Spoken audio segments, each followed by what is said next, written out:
আমরা আমাদের নবীকে সবচেয়ে বেশি ভালোবাসি, যিনি আখিরি নবী, যাকে বলা হয়েছে ওয়ামা আরসালনাকা ইল্লা রাহমাতাল লিল আলামিন।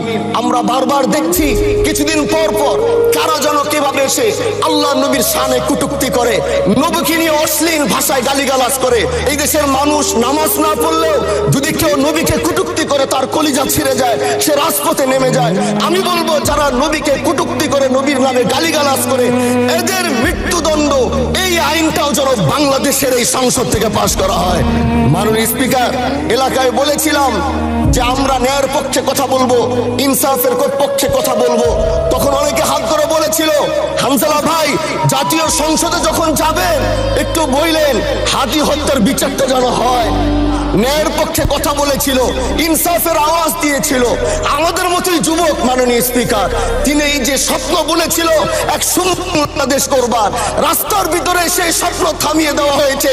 এই বিচার যদি না হয় তাহলে আমাদের মতো হামজালাদের নিরাপত্তাও রাস্তায় কেউ দিতে পারবে না মাননীয় স্পিকার।